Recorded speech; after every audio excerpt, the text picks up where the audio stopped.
Mike, I know it's only been a few days. I'm wondering, two quick ones here. One, have you had a chance to do enough thinking about what steps you think the team took forward this year to becoming a championship group again? And also, do you anticipate any coaching staff changes?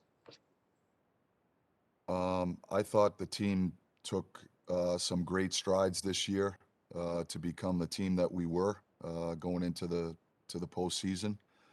The fact that we won our division, I think, is suggestive of that.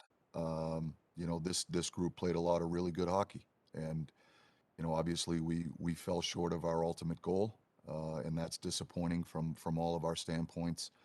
But I thought, from a competitive standpoint, I thought the team played a lot of good hockey, and it goes back to, I think, the depth that we had, and the depth that was challenged all year long through the injuries um, at all the respective positions.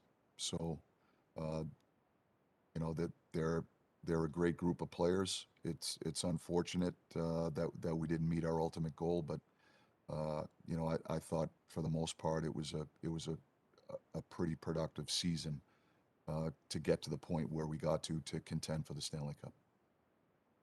Seth? Mike, is there any more light you can shed as far as Evgeny Malkin and his health throughout the playoffs? Just what was, could you put a number? Was he at 75, 80%? And just what did he maybe kind of have to fight through in order to have a fairly productive playoff? And is there any update on Casey as far as where things might be for him right now? Yeah, well, what I'll tell you about Gino is that Gino was dealing with a knee injury that he fought really hard to get back into our lineup. Um, he was not 100%. I think I'm probably stating the obvious when I say that, but he fought really hard to get back in the lineup to try to help us win, and he's continuing to be evaluated right now. Um, Casey was dealing with a soft tissue groin injury, which is not an easy injury from a goaltending standpoint. Um, so that's why he was unavailable for the playoffs, to the point where we were when we got eliminated. Um,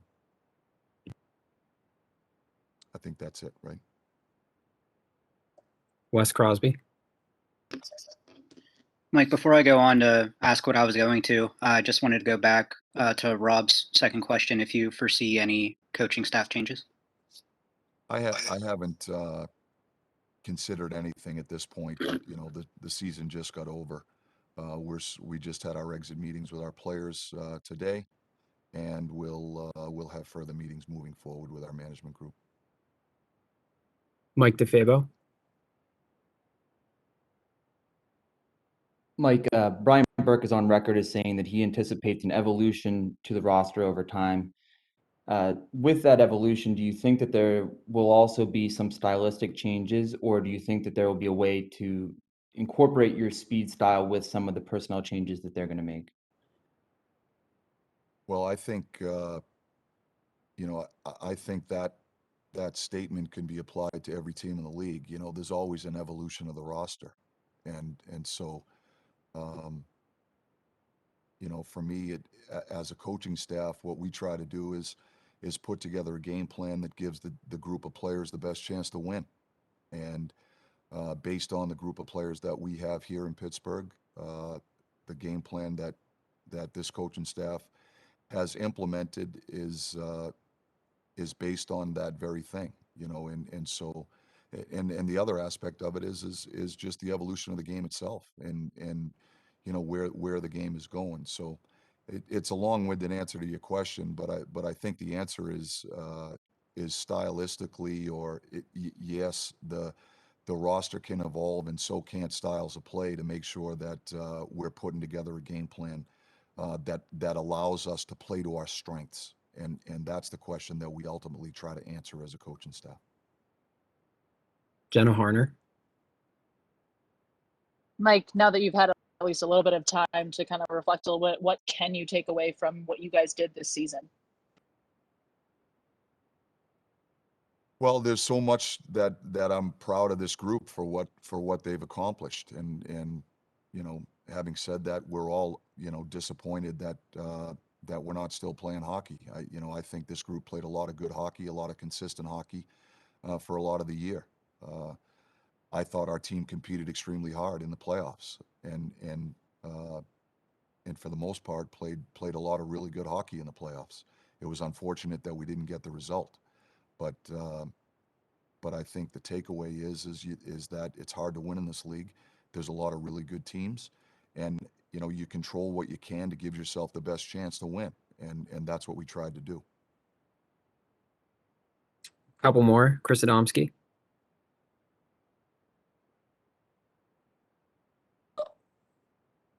Mike, I know the season just ended and everything, but you had your exit interview with him, for instance. Did you tell Tristan, hey, you're my guy, you're the number one goalie heading into next year, no matter what? And what is your discussion with him in terms of you know, what you want him to do or show up for next year? I'm not prepared to share the details of our discussion. You know, I think that's between Tristan and I. But what I will tell you is that, you know, we talked about you know, his development as a player, and you know, some of the positive things and the progress that's made in areas where we think you know, he can improve and get better. And that's the discussion we have with all of our players, and that's one of the purposes of the exit meetings in general, is to offer some feedback, is to have some reflection, and to set some goals moving forward. Last question, Jim Colony. Yeah, Mike, when you meet with the management team and when they ask you, or if they ask you to evaluate your performance this season, how would you answer that question? How would you evaluate your coaching performance, both in the regular season and in the playoffs? Well, ultimately, you get judged on your success, and so you know, I think our performance in the regular season, I would have to think it would be acceptable that we won our division. But having said that, we have higher expectations in Pittsburgh. We have higher expectations inside our room, and we didn't ultimately live up to that, and we all have to take ownership for it.